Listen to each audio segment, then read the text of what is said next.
আজকে আমি একটা শীতের সবজি দিয়ে খিচুড়ি রান্না করব। দেখুন আমি আলুগুলোকে একটু বড় বড় করে কেটে ভেজে নিয়েছি, একটু মূলোকেও কেটে আমি ভেজে নিয়েছি, ফুলকপি নিয়েছি কেটে বড় বড় করে ভেজে নিয়েছি, একটু মটরশুঁটি আছে, সিম নিয়েছি, সিমগুলোকেও আমি একটু ভেজে নিয়েছি, আর এই যে টমেটো নিয়েছি, এখানে দুটো টমেটো আছে। আজকে আমি এইগুলো দিয়ে খিচুড়ি করব। আমি জল বসিয়ে দিয়েছি খিচুড়ির জন্য, ওর মধ্যে দুটো তেজপাতা আর একটু আদা দিয়ে জলটাকে ফুটাতে দিয়েছি। জলটা আমার ফুটে গেছে, এর মধ্যে আমি চাল আর ডালটা দেব। ডাল আর চাল আমার সমান সমান আছে, 2 বাটি করে আছে, 2 বাটি চাল 2 বাটি ডাল। ওইগুলোকে আমি ধুয়ে ভিজিয়ে রেখেছি। এই ডালটা দেখুন হালকা একটু ভেজেছি, ভেজে বেশি ভাজিনি, হালকা একটু ভেজে এতে জল দিয়ে ধুয়ে ভিজিয়ে রেখে দিচ্ছি। এটা আমি এখন জলে দিয়ে দেব।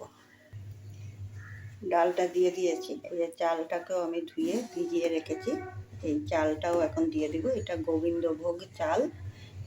এটা এখন দিলে শীতের দিনে খিচুড়িটা খুব ভালো হয়, খুব সেন্টেড হয় এই গোবিন্দভোগের চাল দিয়ে খিচুড়ি করলে। এটাকেও আমি এখন দিয়ে দেবো এই জলে।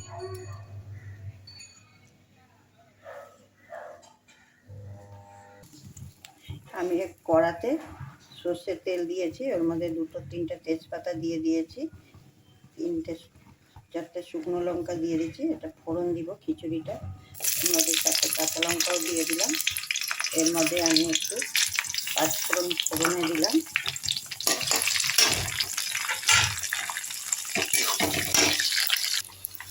পাঁচফোড়নটা আমি দিয়ে ফোড়নের সুন্দর গন্ধ বেরিয়ে গেছে, এর মধ্যে একটু আদা গ্রেট করে দিলাম। যতটা আদা আমি এই ফোড়নে দিয়েছি ততটা আদা কিন্তু আমি গরম জলেও দিয়েছি কাঁচা। ফোড়ন দিয়ে তারপরে আমি এর মধ্যে কিছু গুঁড়ো মশলা দেব। এর মধ্যে আমি একটু হলুদ গুঁড়ো নিয়েছি, একটু ধনে গুঁড়ো নিয়েছি, একটু শুকনো লঙ্কার গুঁড়ো নিয়েছি। এর মধ্যে দিয়ে আমি একটু এখন জল দিয়ে দেখুন চাল ডালটা আমার ফুটছে, এর মধ্যে আমি ফোড়নটা দিয়ে দেবো। এখন ফোড়নটা আমার হয়ে গেছে, এর মধ্যে আমি একটু নুন আর মিষ্টি দিয়ে দিলাম, দিয়ে এটা একটু ফুটলে তারপর আবার দেখাচ্ছি। দেখুন ওইগুলো সব আমি মটরশুঁটিটা এর মধ্যে দিয়ে দিয়েছি, এখন আমি এই সবজিগুলো দিয়ে দেবো সব। দেখুন আমার খিচুড়িটা হয়ে গেছে, এর মধ্যে আমি একটু গুঁড়ো মশলা দিচ্ছি, ভাজা গুঁড়ো, জিরে ধনে তেজপাতা শুকনো লঙ্কা আর একটু মৌরি শুকনো খোলায় ভেজে নিয়েছি, আর একটু গরম মশলা গুঁড়ো আর একটু ঘি দিয়ে আমি এখন আমার এই খিচুড়িটা কমপ্লিট। দেখুন শীতের সবজি দিয়ে খিচুড়ি, এভাবে একবার বানিয়ে দেখবেন, খিচুড়িটা কিন্তু অপূর্ব হয়। এটা নিরামিষভাবে খিচুড়ি, এটা যদি পছন্দ হয়ে থাকে তাহলে লাইক দিবেন, সাবস্ক্রাইব করবেন। আমার ভিডিওগুলো কেমন লাগে জানি না, যদি ভালো লাগে একটু কমেন্ট দিয়ে জানাবেন। আর এটা মানে ঠাকুরের ভোগের মতন খিচুড়ি, ঠাকুরের ভোগ খেতে যেমন লাগে এই খিচুড়িটা খেতেও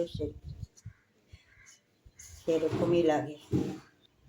আমার ভিডিওটা এখানেই শেষ করলাম, আবার দেখা হবে সামনের ভিডিওতে, আবার আসবো, হাজির হব।